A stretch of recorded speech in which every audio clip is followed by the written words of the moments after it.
we often say our ancestors don't play about us, but we're the ones playing with ourselves. It is nice to think about Valentine's Day also as a moment to pause to love yourself.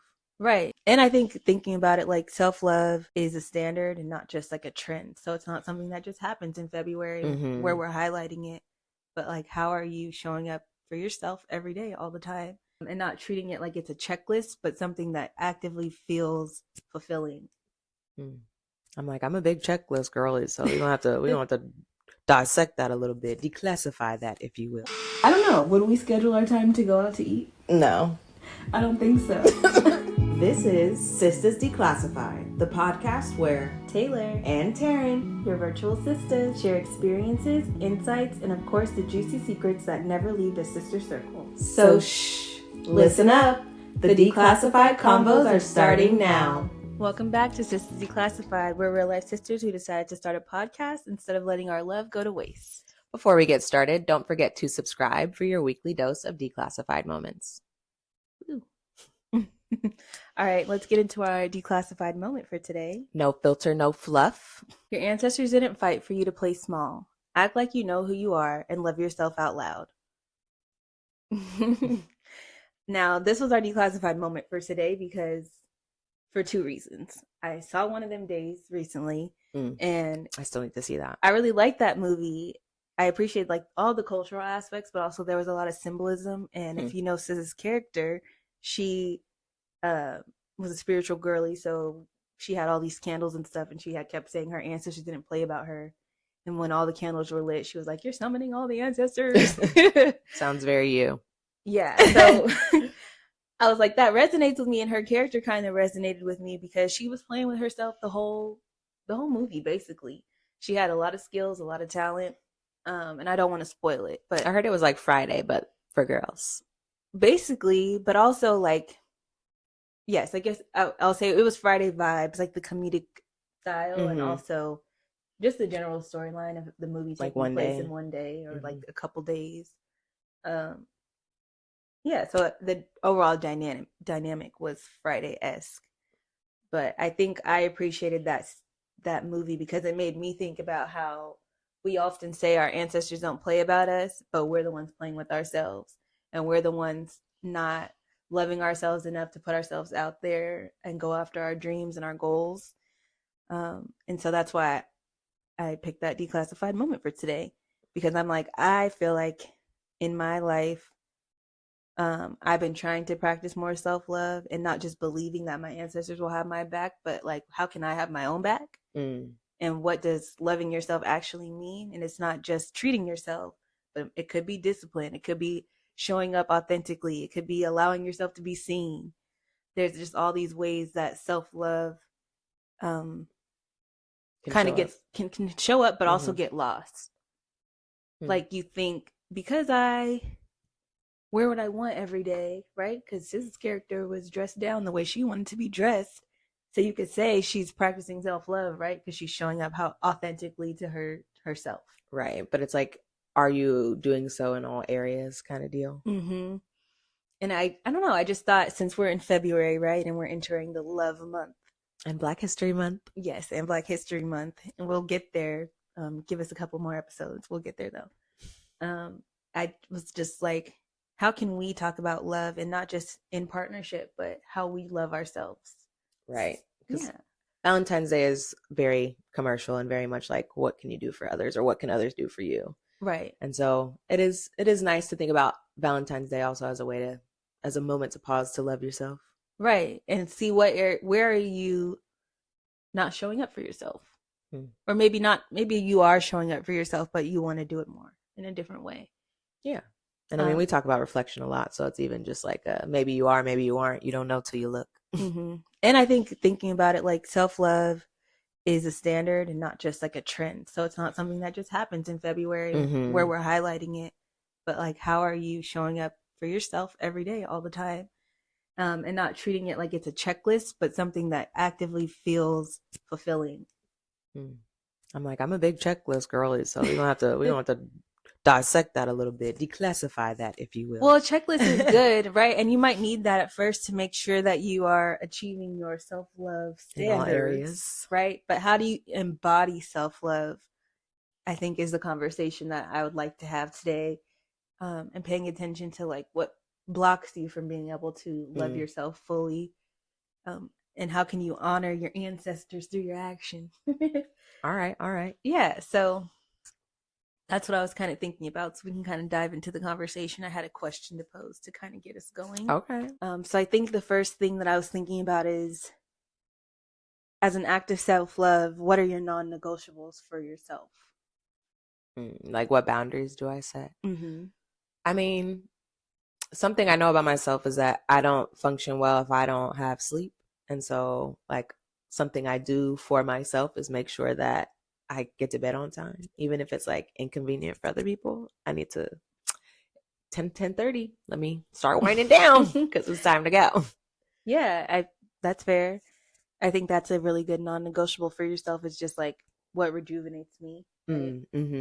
I think, yeah, that's awesome. I think one for myself is, although it's a checklist, right? Having routines is self-love to me, because I think it allows me to show up and accomplish what I'd like to do each day. So whether that's, and don't think of routine like, maybe it's more like a ritual. Maybe that's a better word. I like to have rituals for myself that make me feel good, whether that's at night lighting an incense in my room while I stretch, because I don't know, it sets a vibe, but it makes me feel good about doing it. And also makes me feel like I'm pausing and doing something just for me. Like, nobody else in this house cares whether an incense is lit but me, right? I'm doing this because it's relaxing and calming to me. Or if like my non-negotiable is, I want to be in places that provide me peace. So I'm not going to go to an environment that I know is chaotic. So if you're my friend and you want to go to, I don't know, some club in Oakland that I've no longer go to, like, I don't know, Hello Stranger or something random like that. Be like, I don't even know if that exists anymore. I think it does. Yeah, that's just not somewhere that I would put myself. And it's not because it's a problem. It's just not a place that brings me peace anymore. It's no longer, that's real. It's a non-negotiable to me. Yeah, I mean, I had a talk with a friend recently because we were talking about like how our friendship has evolved, and we just know I could be your going to dinner friend. I'm not your going out friend though, and that's okay. Right, but it's an act of self-love, like not putting yourself in an environment where you know you're going to be uncomfortable. Yeah, and not uncomfortable because it's a place of growth, but uncomfortable because it's a place you've outgrown. Yeah, but I think you can have new boundaries and non-negotiables and still keep the people around who want to grow with you. But knowing exactly what you want and who you are, I think allows you to practice self-love a lot better. Agreed. So you start with your non-negotiables, and then what? I think audit your love habits. So what do you do to show your self-love? I think is kind of what I was getting at before I posed the question. So like, I'm big on treating myself. I will treat myself to death every single day. That you will. So even with my rituals, right? My rituals are usually a treat to myself. But that's also overindulging. So that could look like I'm treating myself to cake every day, and then I treat myself to Starbucks in the morning, and then I treat myself to some wine at night, and then I treat myself to, like it can easily turn into that. I'm not saying I do that every day, but I can easily get in that path of, ooh, I had a really hard day at work. I'm going to treat myself to my French fries when I get home. Or I'm going to treat myself to a shopping spree. Like there's always. And to your point around assessing all of the areas, all of those things are like food and drink related. So it's like one area, even though you feel like you might be rewarding yourself for different tasks or loving yourself for different tasks or different moments. Like all of that is food related. What about like, well, that's why I was adding shopping too. Okay. Well, right. But even, right. Everything is still treat yourself in a way that's maybe not aligned with who I all want your to goals. Be. Yeah. Right. So, or it's like if I'm treating myself every day, but also I know self-love is buying myself a new car, because if you saw last episode, we struggling in our bucket. And so treating myself maybe isn't the best self-love action right now. Maybe the best self-love action is making my breakfast. Or the best self-love is having tea at night. Right. like I have to reassess what is my priorities and make sure that my loving habits are also pushing me forward. Right. Because if those are misaligned, you're not going to be moving towards your goals or the person you want to be. That, and I think just recognizing that discipline and structure are also forms of self-love. Like not just the hardest parts. I know it's the hardest part, but I think if we could rewrite our idea that self-love is just overindulgence. Yeah.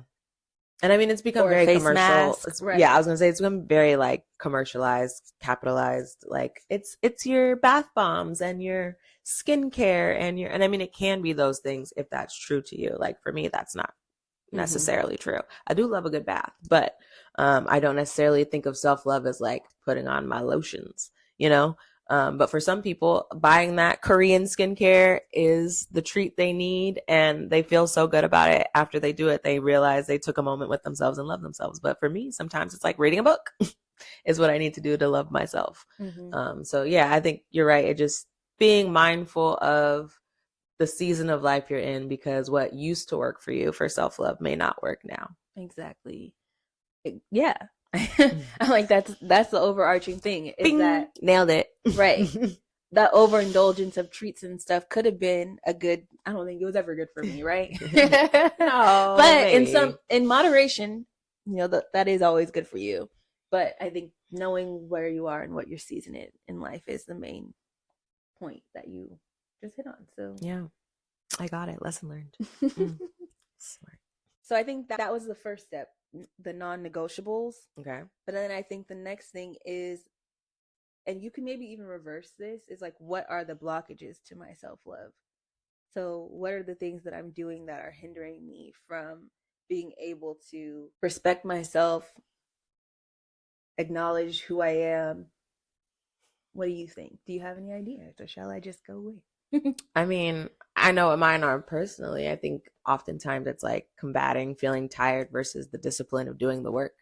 And so sometimes I just feel tired and I don't feel like it. And I have to weigh that against the fact that I feel that way about everything. Like, I would say that I am an all or nothing kind of person. And sometimes that's really helpful. Because once I'm in, I do it at 115%, and it's going to be what I want it to be and be perfect, right? But at the same time, I give that energy to things that maybe don't align with my goals or what I want to do in the long run. And so then I find myself feeling tired or burnt out from having spent time on things that don't matter as much, quote unquote. And so I think for me, I struggle with prioritizing and maintaining those priorities, because I'd be like, ooh, shiny object, go do that at 100%. And then when it's time to do my journaling for the end of the night, because I know that helps me for the next morning, I'm like, I don't feel like I'm going to sleep, I'm tired. Right? Even though I know that like that's a form of self-love that is productive and helpful to me and aligns with the person I want to be.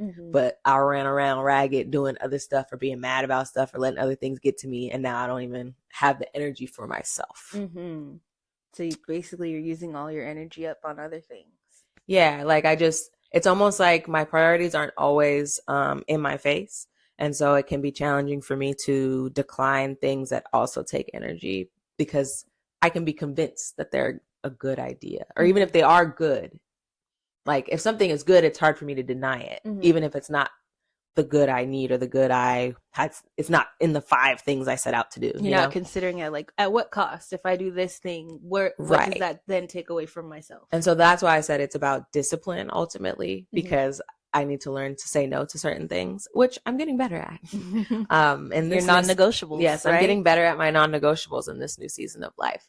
I think I shared this with you offline, but I was like asked about some things at work, and I had to like take a moment to not say yes, but actually go, when do you need an answer by? So that I could take some time to work through all the feelings that I felt by getting asked about adding this work to my work, so that I could come back with a clear answer, having thought about it and going, that's okay.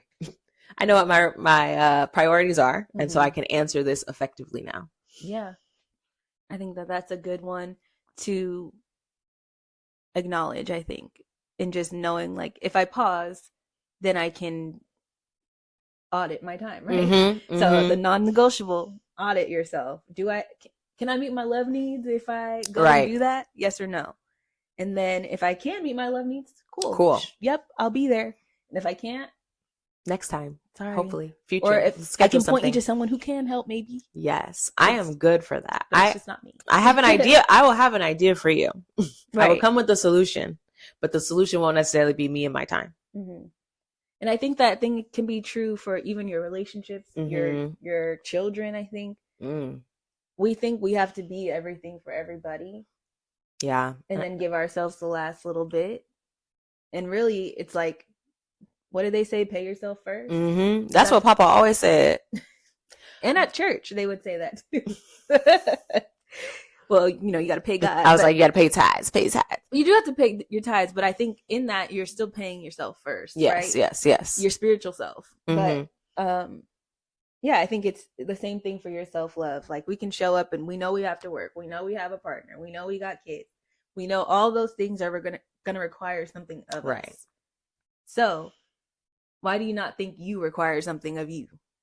I guess is what I am trying to get at. And I think if you know what you require in the love area, then you can start to provide that for yourself and include that in your regimen, your ritual, what you want to embody.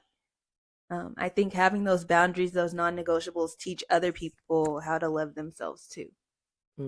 Yeah, it could be an inspiration to others to see. I mean, I admire all of your self-care rituals. I think sometimes I could benefit from like some of the beautification rituals you do, or like just taking time to stretch with some incense. Like, I do my stretches, not necessarily with incense, so that could be something different to try. Brandon's like, something burning? I mean, that is what we used to say when we lived together. Be like, Taylor, what you got going on in there? I'm minding my business and I'm living myself. But it really is nice. I think your example was good, though, in terms of like work-life balance and using that pause to ask yourself, is this like a redirection thing or am I rejecting this activity? I can't participate in it. Because I think we have to understand the spiritual timing of things. Like, sometimes I have energy and effort for activities, but sometimes somebody might be asking me something so that I can use the skills that I now have, pause and say, do I need to rush? Do I need to force myself to engage in an activity that I don't have energy for? Or am I getting a sign that I need to now set a boundary? I don't know if that fully made sense. I think what I heard you say is that when in the moments where you feel challenged, and by challenge, I mean maybe something comes across your desk or across your plate and you're not sure whether or not it's aligned or whether or not you should give it your energy. It's an opportunity to assess. It's an opportunity to assess, but also I don't want you to look at it as an opportunity to show up for someone else, but rather opportunity to show up for you. Right. It's not always an opportunity to show up for someone else. Right. So that's why I think that's why what I meant by like to assess whether or not it's for you, whether or not it's for them, whether or not it aligns. Yeah. Yeah. Because I think ultimately self-love means being patient. So being patient with yourself, being patient with timing, being patient with other people, being patient with their reactions of the fact that you might not be able to show up for them. All kinds of things. I think those are all self-love, but also a practice in love in general. Yeah, and I think it goes back to showing people how to treat you as well, right? Like knowing that some people can't be rushed, right? Some people just simply cannot be rushed, and that's something they've set up for themselves, and so you should go into that encounter anticipating they're going to ask for when do you need to know by? They're going to ask a bunch of questions about the process because they want to assess it first or determine whether or not it works for them. And it's not like, I don't want to help you or I don't want to be there for you, but rather they have chosen themselves first. And that could be hard to deal with on the opposite end too, right? Like the person who's being denied the something. Yeah, definitely. That's why I was saying that it all requires patience. Yeah. Because I have to now be patient with someone else's new boundaries and new things that they are no longer providing you. And maybe it's not new, right? You might encounter someone who's already very strong in their self-love and they know what their boundaries are. And now you just have to get used to the fact that someone is not available to you. But I think that's a whole different conversation for another day. And ultimately, I just want to get us into the conversation of how do you start to love yourself and how do you start to embody the love that you want to receive, but also the love you want to give to yourself on like a day-to-day basis. Well, I mean, I know for me, I already named it a little bit, but it's just the pause. Because I am quick to get an email and be like, or I'm quick to get a text and be like, and you gotta check your patterns. What I need to do is take a moment, breathe, assess where that fits in my day. Like, it feels like a 10 right now because I am just quick with the emotions. But is it actually a 10? Like, that's a big one for me. Right. Is it actually a 10? Because most of the time it's not. Or is it a 10 because you're saying yes when you don't have capacity, right? Or yes, I guess questioning why it feels like a 10. Because some things feel like a 10 because they are. Some things feel like a 10 because I've jumped 17 steps ahead, right? In looking at this thing or in responding to this thing, or reacting, really. Yeah. So I think maybe the knowing how to take a step back. So acknowledging your patterns. Where do you feel like you brush up against a lot of tension? Or where, at least for myself, I have to check my pattern of how often do you feel like you need to reward yourself when you haven't done very much? Right. Does every action require a reward? A little sweet treat, a little shopping spree, a little wine, a little gardening. I'm just kidding. But really every activity for me, I think, requires a reward afterwards. And so I feel that I need to really assess, like, can the reward be the activity? Yeah, that's something I've had to reckon with lately. And I've taken a break from gardening, so that was my reward for everything. I went to work, woo, garden. Woke up, woo, garden. Yep. Went to the grocery store, woo, garden. No, it's not. Yeah, you're overindulging. And you don't really need it. And once I took a step back, I was like, oh, well, I guess the need wasn't as high as I thought. And the reward wasn't as great as I thought either. Because really, I think that leads us to our next one. But like making self-honoring decisions is the next step in practicing self-love, because you thought you were honoring yourself by having a little treat after every activity. But really, that was probably wasting a lot of time, a lot of money, energy, having motivation to do things after. Right. And like scheduling in your reward every time you do something. And then you'd be looking up wondering where the day went. Right. It went all to my little rewards. And now you haven't gotten anywhere in your life. That I'm not saying that's true for you, but in general, like, you haven't gotten to where you want to be because you take more time rewarding yourself than you do actually doing the things that you would want to do to feel good about your life and to feel good about who you are. And obviously, of course, you should feel good about who you are regardless of the actions that you take. Right. But the reality is, the actions you take is what helps you to feel good. The conundrum of it all. Right? Like, we obviously know that we are worthy and deserving people just by being born. Yep. But at the end of the day, if we just sit and do nothing, what are you proud of? Right. What are you loving? Right. And I mean, there are days, you can have your days where today is just the day where I exist. And I think balancing the days you exist versus the days where you're maybe being more productive or doing for others or loving yourself in other ways. Because like, it goes back to the all or nothing. Sometimes it can feel like I'm on overdrive and then I got to collapse. Yeah. And then that rest don't even feel good because it wasn't intentional. It wasn't out of love. It was out of exhaustion. Or the rest doesn't feel good because maybe you prioritize that over everything else. So like, you might go to work, but maybe your job is just a job. It's not something that you really wanted for yourself, but it's burning you out. Right. So all you do is work, go home, sleep. There's no self-love in that. You're just providing for your basic needs, I guess, But if you also hate that job, right, like you're not. What are you providing? At least, and not just providing, but for yourself. Right, that's what I mean. Yeah. You're not curating a life that reflects your worth. And I think that's the big next piece is just like, how do you acknowledge that your activities are reflecting the worth you want to feel? Yeah. Because I think for me, like you said about my rituals or my activities, I think those things help me cultivate what my worth is. And helps me to require that same level of effort from other people. Because if I'm putting all this effort into me and my life and how I feel about myself, then you need to also be coming with that same energy if you think you're about to interact with me.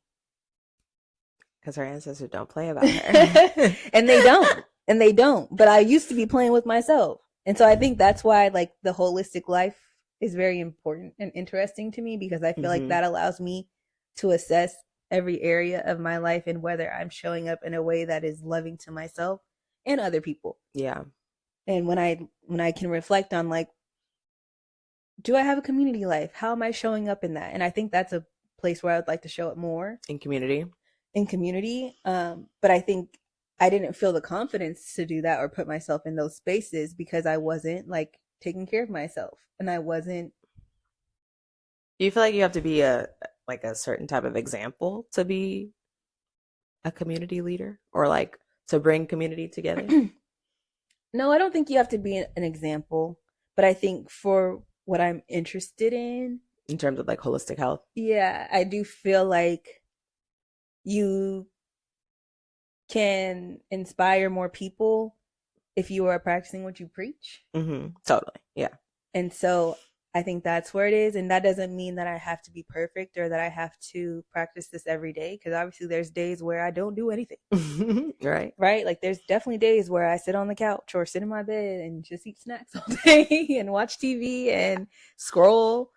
But then there's the balance of it all, of like my recovery time, I guess, is what I think is important. So if I had that whole day or even week off or whatever that I did nothing, then how am I going to show up following week? Right. You never view it as permanent. Right. I think sometimes that's, I don't see where my break is coming sometimes. And so I think I struggle with not viewing that as permanent. It's not even feeling like it's restful, or my recovery doesn't always feel good because I can't even be present in it. But also you don't plan it. You have how many vacation days left? A lot. Right. I take my vacations for the most part. Yeah. Or at least have plans for them, things I'm looking forward to. If you take your days off more often, maybe they wouldn't feel like they're so far and few in between, or like you can't appreciate them. You know, my homegirl, it's her birthday today, I need to text her. Astrid, she takes off at least one Friday a month. So at least once a month she's using her PTO to go do something, whether it's take the day, whether it's to go get her hair done, whether it's to go on a hike, whether it's to go visit family. But I'm always like, ooh, I want to be like you. And she's like, just schedule it. Right. My coworker, what did she say? The best days to not be at work are the days you take off versus like the days they give you. And it's true. Yeah. But no, like you could have a 3-day weekend already that's built in, and that's nice. But no, if I take off Wednesday midweek and I'm just chilling, coasting through the day, that is like the best day. It goes by so slow. It's relaxing. You know everybody else is at work, so haha. And then like you go in all the stores and stuff and nobody's there. Like it just really hits different versus kind of try everybody is off, because then it's not peaceful because we're all off. Versus when I'm just off by myself. I just did that on Tuesday. I gotta try. Well, I didn't go anywhere, but I knew everybody was at work, so it was nice. But anyways, we're getting off topic here. I think what I'm trying to hit on here is just not to play small with yourself, and to remember that loving yourself requires small little actions and maybe some boundaries and some non-negotiables. And that you could curate that by remembering what you're worth. And asking yourself if your actions are acknowledging your worth. Right. So I guess we can get into our sister circle for today. In what ways do you feel like you've been playing small with yourself? And what is one step that you could take to move yourself towards a self-love practice? Well, I mean, I guess we named mine. I need to schedule some PTO. And I think for me, I don't think I really dived into it, but it might be more of a topic for the next episode. But I think learning how to not just treat myself, but also have discipline. But I think I'm good in that space too, but I think knowing the balance between the two. Yeah, and finding new ways to treat yourself. Finding new ways to treat myself, but also not needing a treat every time I do something. Yeah. So I think maybe, and also I think practicing self-love in like my physical. Because I think I have mastered it in my mental. I see. But like looking at myself in the mirror and saying like, I love all of this about myself. I think it could be a good area for me to practice. Okay. But that would also require some action. Maybe Those little things. But yeah, so you think about it for yourself. One little thing you could do to start curating some self-love in your life. We'd love to hear what you're going to do in the comments, either on YouTube or wherever you're listening to this podcast. And don't forget to subscribe. We're on our road to 100 subscribers on YouTube and many more elsewhere. So just follow along. And on Spotify, please like and share so that we can show up in the algorithms over there a little bit more. And yeah, thanks for watching. We'll see you in the next one. Bye.